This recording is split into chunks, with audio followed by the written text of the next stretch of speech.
Hi, in this presentation, we will discuss about patent term or patent expiry date calculation.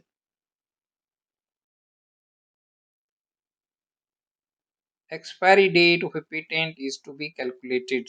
It is not given on patent document. If you see the patent document below, it is having different information like patent number, date of patent grant, filing date, etc. You will not find anywhere the expiry date mentioned on patent document. So you have to calculate the expiry date.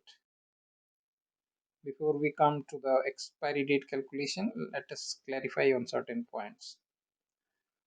Patents are country specific, like US patent is valid in US only. Priority date. When provisional application is filed, that date will be the priority date. Filing date. When complete application or specification is filed, that date will be filing date. And complete application should be filed within 12 months of priority dates. So why do you need to file provisional application? Because whenever you have the invention ready, you need to file the patent application as soon as possible before anyone else can file, because many people may be working on the same or similar invention. So you have to be first. So when you file priority application, maybe you may not be having the perfect invention. You may not have perfected the invention. So you can file provisional application and you can keep working on the invention, and you can perfect the invention, and within 12 months from provisional filing date you can file complete application after perfecting your invention. The expiry date is calculated from filing date and not from priority date. It is very important. Expiry date is always calculated from filing date, not from priority date. Now coming to different types of patent applications. Parent application, when first complete application is filed, that is parent application. Continuation application, it is another application which is continuation of parent or earlier filed application. Suppose the original application is very broad, maybe claiming 2-3 products. Now company wants to narrow the claim and wants to file separate application, maybe claiming 1 or 2 products. So in that case, company can file continuation application. Next is CIP or continuation in part application. This is also another application which is partly continuation of parent or earlier filed application and partly with the new material. In this case, the company wants to claim narrowly from the original parent broad application. Maybe want to claim just one product, but with some modification. So in that case, company can file CIP or continuation in part.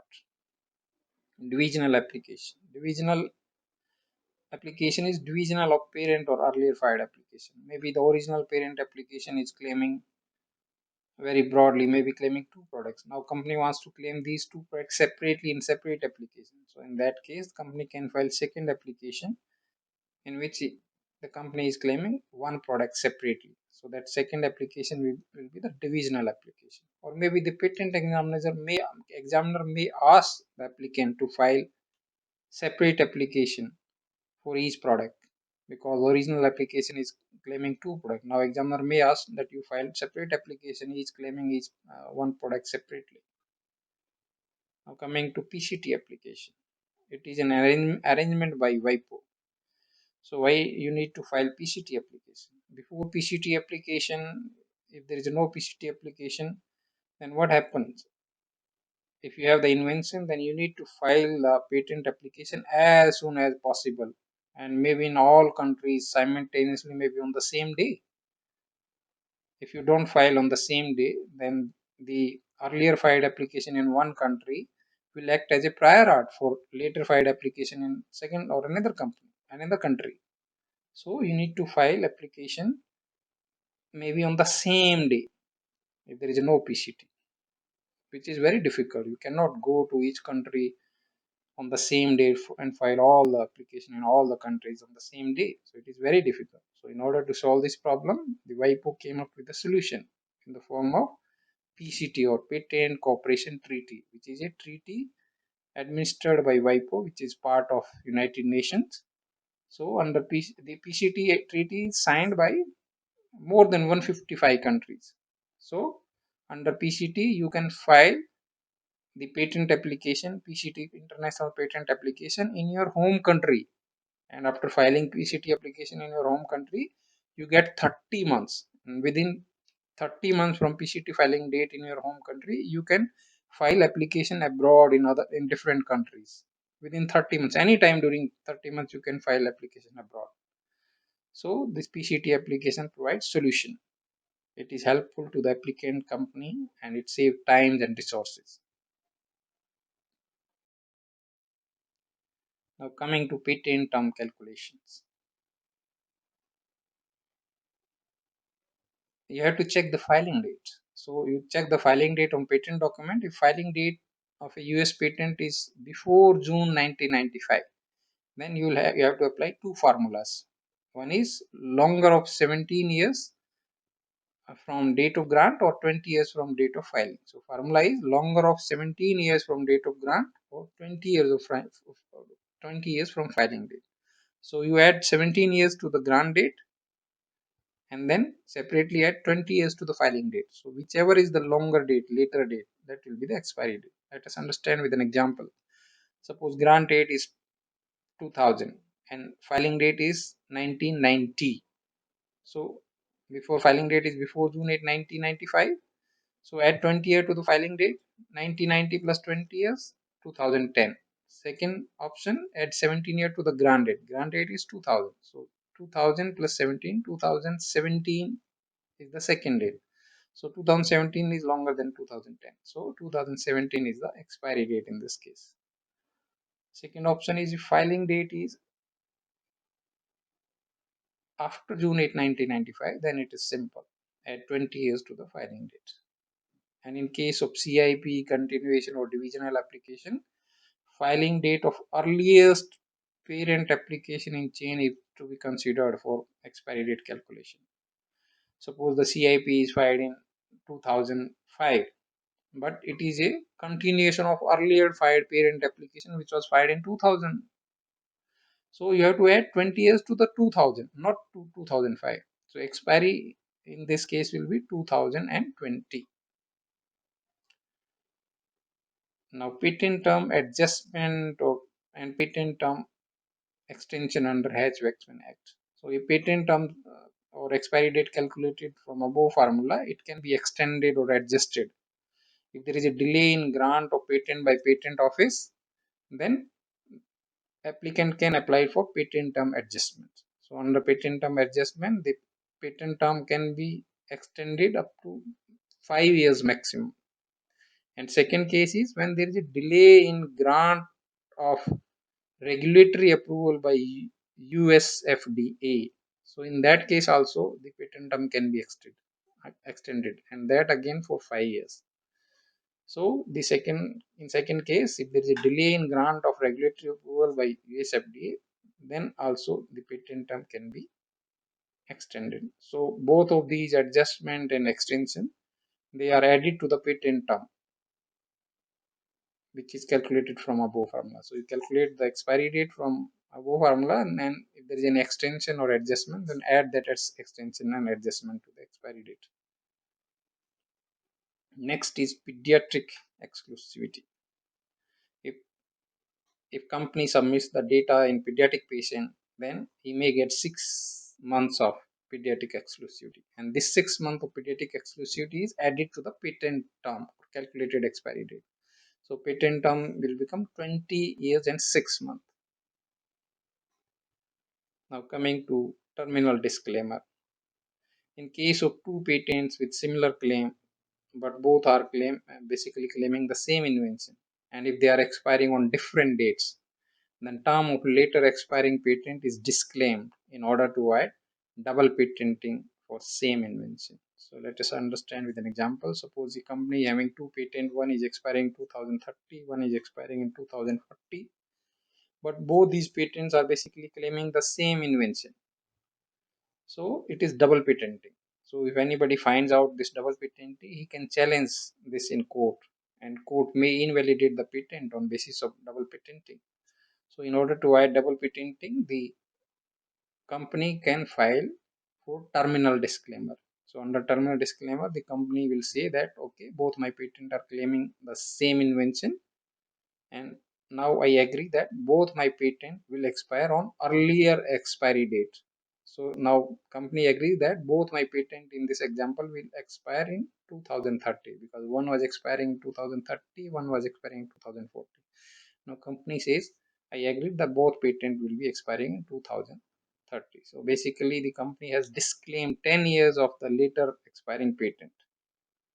And now I agree that later expiring patent will also expire in 2030.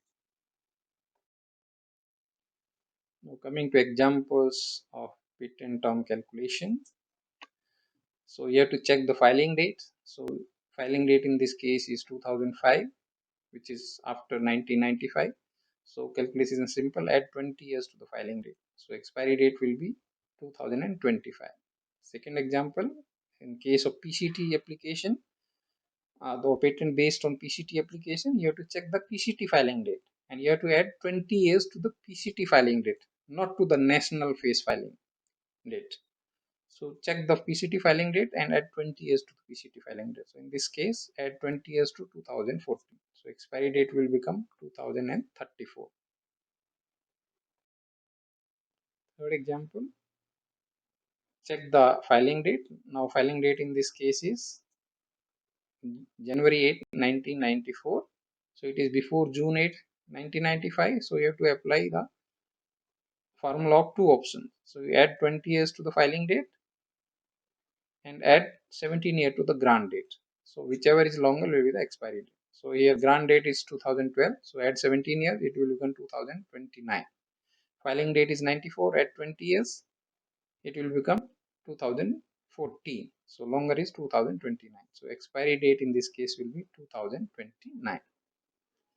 Next example is example of continuation CIP or divisional application. So as I told you earlier, in case of CIP division continuation application, you have to check the filing date of earliest filed application in the chain. So in this example, the continuation application filing date is 2016, and which is either continuation divisional or CIP of earlier filed application which was filed in 2005. So you have to add 20 years to 2005, not to 2016. So add 20 years to 2005, so the expiry date will become 2025. So last example I have taken from this patent document. If you see in this, you will see the application filing date is 2016, and which application is divisional of application filed in 2015, which in turn is division of application filed in 2014, which in turn is divisional application filed in 2013. So it's a long chain. So go to the end, in the end of the chain. So last application in the chain is which is divisional of application filed in 2005. So you check the green highlighted portion, filing date of the original application, the continuation application 2016, and which is divisional of many application filed. See paragraph 62. So go to the last application which was filed in 2005 in the chain. So you have to add 20 years to 2005. So expiry date in this case will become 2025. Now patent term calculation in Europe. It's simple, you add 20 years to the filing date. So in Europe also the patent term can be extended in form of SPC or supplementary protection certificate if there is a delay in grant of regulatory approval by regulatory authority. So in that case the patent term can be extended maximum up to 5 years in the form of SPC or supplementary protection certificate. So SPC basically compensate for regulatory approval delay, and application for SPC should be filed on country by country basis in each European country. There is no unitary European SPC. And SPC comes in force only after the corresponding patent expiry date. And maximum life of SPC is 5 years, which is subject to total market exclusivity, cannot exceed 15 years. Suppose, let us understand with example. Suppose regulatory approval happened in 2010 and the patent expires in 2023. So from approval date, which is 2010, the remaining patent life is 13 years. So SPC in this case can be maximum up to 2 years, because 13 plus 2 year become 15 year, because total market exclusivity with extension cannot exceed 15 years. Now, factors affecting pharmaceutical patents life. So patent term can be extended in case of US by two processes. One is patent term adjustment or restoration if there is a delay in grant of patent by patent office. If the patent is not granted by patent office within 3 years of filing date, then that is eligible for patent term restoration or adjustment. So term of patent would be adjusted 1 day for each day delay after end of 3 years period from filing date till the patent is issued. And total duration of extension shall not exceed 5 years. So maximum extension can be up to 5 years. Second type of extension is Hatch-Waxman extension. If there is a delay in regulatory approval by US FDA, so in that case also term of patent can be adjusted, and it is also maximum up to 5 years, and which is subject to total patent life with patent extension cannot exceed 14 years from product's approval date. Let's again understand with the example. Suppose product was approved in 2020 and patent is expiring in 2032. So from a product approval date by US FDA, the remaining patent life is 12 years. Now the extension in this case can be maximum up to 2 years, because 2 year plus 12 years will become 14 years. So total period of patent expiry plus extension cannot exceed 14 years. So maximum extension in this case will be only for 2 years. Next is pediatric extension. If the company submits data in pediatric patient, then it is eligible for 6 months of pediatric exclusivity or extension, and this 6 month will be added to the patent term or calculated expiry date of patent. So patent term will become 20 years and 6 months. In case of Europe, as I told you earlier, the extension can be in the form of SPC or supplementary protection certificate if there is a delay in regulatory approval by regulatory authority in Europe. And in this case also maximum extension is up to 5 years, which is subject to total market exclusivity cannot exceed 15 years. Example I have already given in the previous slide. Now, in case of US, how you will find or where you will find the patent term adjustment or restoration for a patent. So finding a patent term adjustment and restoration for delay in grant of patent by USPTO, which is under section 154B of US Code 35. So to find out the adjustment or restoration term, you check the first page of patent and you see the green highlighted portion in the patent document. You see the notice, and under notice is written, subject to any disclaimer, the term of this patent is extended or adjusted under 35 USC section 154B by 822 days. So if there is a delay in grant of patent by patent office, so any extension if provided, it will be mentioned on the first page of patent document. Now, where will you find if there is a patent term adjustment under Hatch-Waxman Act for delay in regulatory approval by US FDA? So for any extension granted under Hatch-Waxman Act will be mentioned on the USPTO website. So USPTO on its website publishes the list of patents term extension under section 156. So patent term extension under Hatch-Waxman Act is covered under section 156, and I have given the link also. You can check this link. So under this link you will find the list of patents which whose term have been extended because of delay in grant of regulatory approval by US FDA. So you can see here below two patents and their product name if any, and then original expiry date you will find, and number of days by which the patent has been extended is given in the last column. So you can see this is just two rows are given, but it's long list. If you see 950 rows are there, so this is a long list which is given on the website of the USPTO. So that's all in this presentation. Thank you very much.